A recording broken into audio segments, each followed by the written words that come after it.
Saudara Daniel Mananta, jangan ikut-ikut pola pikir UAS, bro. Banyak kali orang menuduh orang Katolik menyembah patung, tetapi kalau mau lebih paham, apakah orang Katolik itu menyembah patung atau tidak, Anda harus mendengar penjelasan dari pemimpin-pemimpin Katolik, rohaniwan-rohaniwan Katolik. Saya sudah dengar banyak rohaniwan-rohaniwan Katolik menjelaskan itu, bahwa mereka tidak bermaksud membuat patung untuk disembah.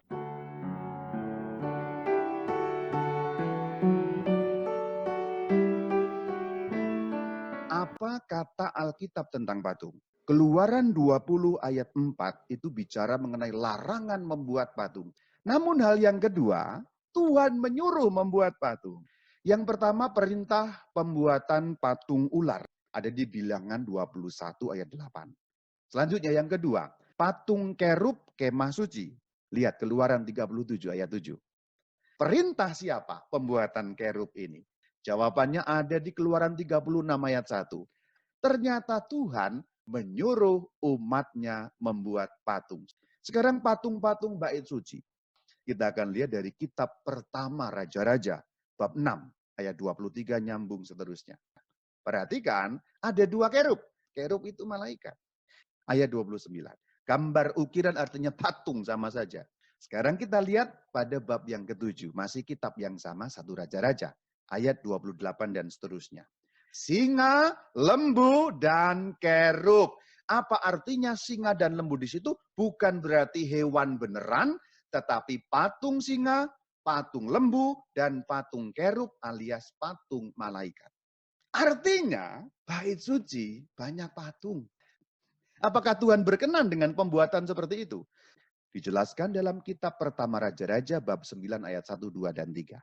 Aku telah menguduskan rumah yang kau dirikan ini. Dan seterusnya. Artinya Tuhan berkenan dengan segala patung-patung yang dibuat dalam bait suci tadi. Lo disuruh atau dilarang? Dilarang atau disuruh? Katanya tadi nggak boleh bikin patung, kok sekarang patung bertebaran di mana-mana? Pertama yang akan saya ajak kita lihat adalah Keluaran 20 ayat 4 itu konteksnya apa?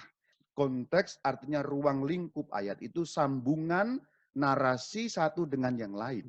Kaitan, tidak lepas dari ayat yang lain. Maka apakah memang betul melarang pembuatan patung, semua patung, atau ada hal yang lain konteks yang dibicarakan dalam Keluaran 20 ayat 4. Maka kita awali dari Keluaran 20 ayat 2. Akulah Tuhan Allahmu yang membawa engkau keluar dari tanah Mesir, dari tempat perbudakan.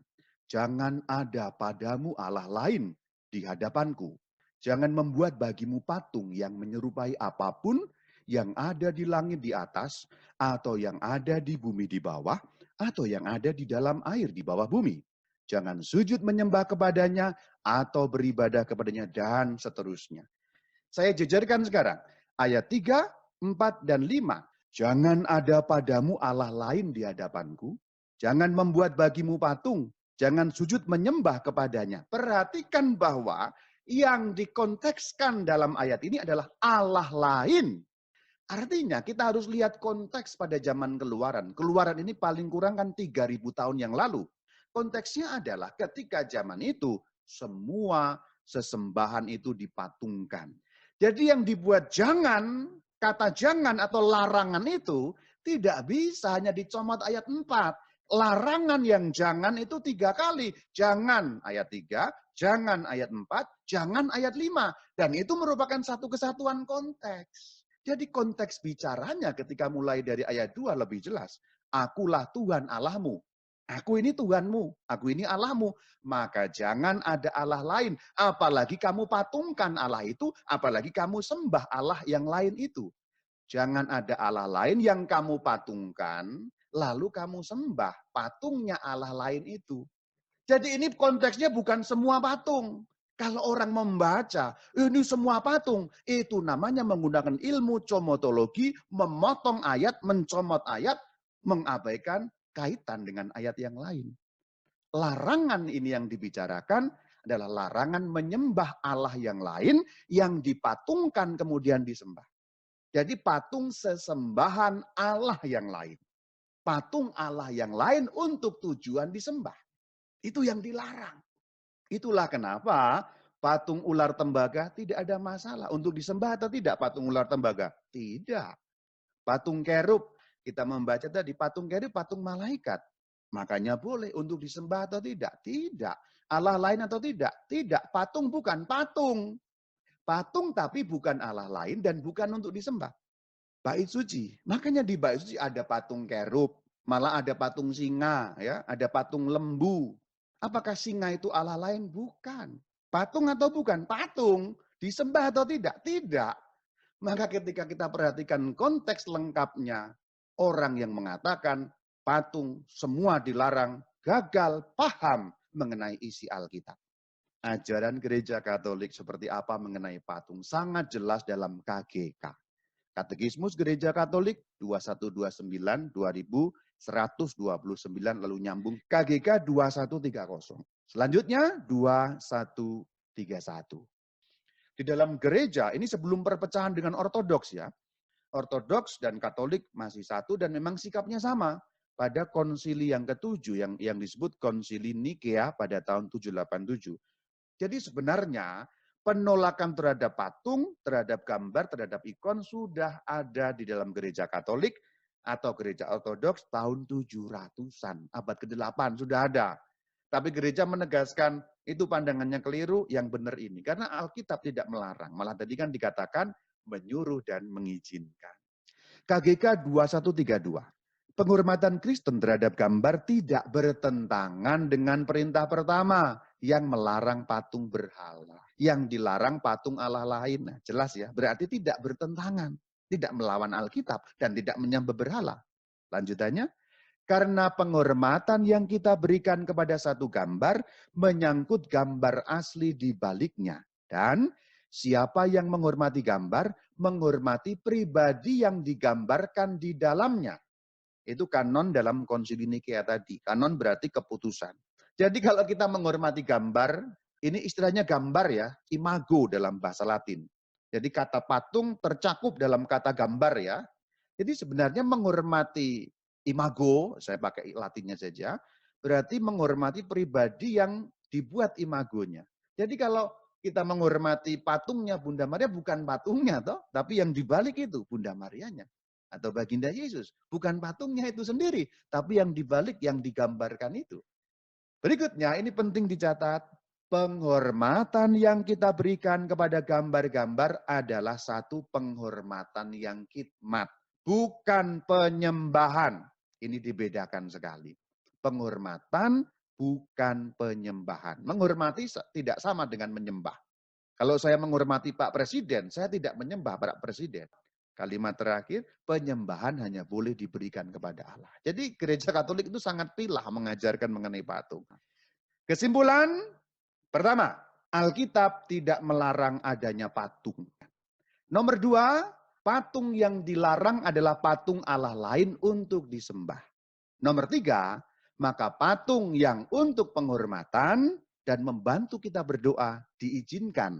Sebagaimana patung ular tembaga diizinkan, patung kerub diizinkan, dan berbagai patung dalam bait suci diizinkan.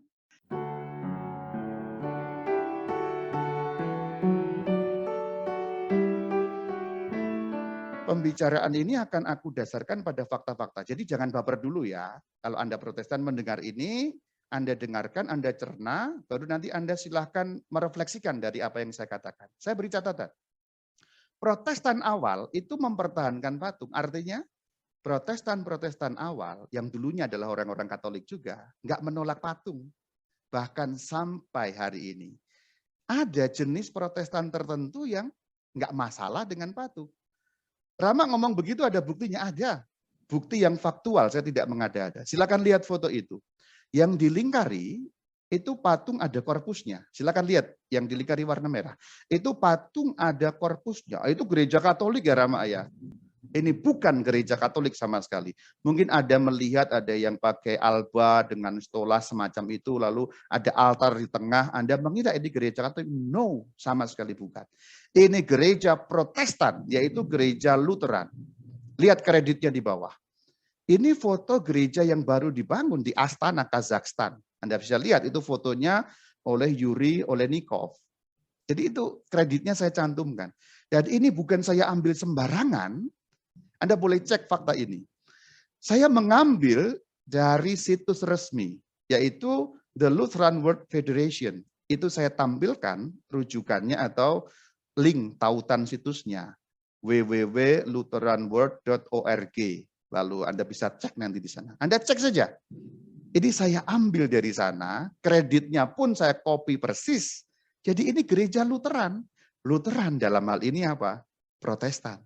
Protestan awal, itulah Lutheran yang mengikuti Romo Martin Luther pada waktu itu. Dan ini belum lama, ini fenomen baru. Dikatakan gereja baru, newly built. Ya, Lutheran Church in Astana, Kazakhstan. Anda lihat. Jadi sekali lagi jangan baper ya. Saya hanya menyampaikan bukti atau fakta-fakta yang faktual dan saya tidak mau berpolemik dalam hal ini. Saya tidak berpolemik, tapi saya menyampaikan saja fakta-fakta supaya justru dengan pembahasan seperti ini kita bisa saling mengerti posisi masing-masing. Bukan untuk menghujat, bukan untuk menyalahkan, tapi mengerti posisi masing-masing. Yuk kita lihat selanjutnya. Ini saya sudah sampaikan fakta-fakta seperti ini. Bahkan di dalamnya ada beberapa gereja yang di Indonesia yang tergabung dalam Federasi Lutheran tadi. Sekali lagi ini tautan resmi ya. Misalnya GPKB, Gereja Amin, GKPA, GKPI, dan seterusnya. Anda nanti bisa baca sendiri dan searching saja. Atau kalau mau gampang Anda googling, ketik saja Lutheran Church Interior. Lalu lihat salibnya berkorpus apa enggak. Ada variasi, ada yang ada korpusnya, ada yang tanpa korpus. Jadi kalau kita lihat seperti ini, catatannya adalah Protestan tidak sepakat satu sama lain dalam pandangan tentang patung. Ada yang mengatakan patung itu berhala, berarti Lutheran memasang patung berhala dong. Artinya apa? Di dalam tubuh Protestan tidak ada kesepakatan satu sama lain dalam pandangan tentang patung. Boleh jadi Protestan tertentu menolak patung, mengharamkan, mengatakan berhala. Namun ingat, mbahnya Protestan, Romo Martin Luther yang kemudian diteruskan oleh denominasi Lutheran, itu tidak menolak patung sampai hari ini. Saya sudah perlihatkan fotonya. Jadi sampai hari ini ada Protestan yang fine-fine saja dengan patung, ada Protestan yang baik-baik saja dengan patung, tidak ada masalah, tidak menganggapnya salah, tidak menganggapnya berhala, maka bagi mereka salib yang ada patungnya, ada korpus, tidak ada masalah. Jadi Anda harus ingat catatan ini, mbahnya Protestan tidak menolak patung. Saya hanya mau mengatakan, oke lah kalau Anda Protestan nggak setuju adanya patung, silahkan, saya menghargai. Tapi nggak usah juga mengatakan yang pakai patung berhala dong gitu. Mbah Anda yang Protestan itu pakai patung, persis seperti kami gereja Katolik.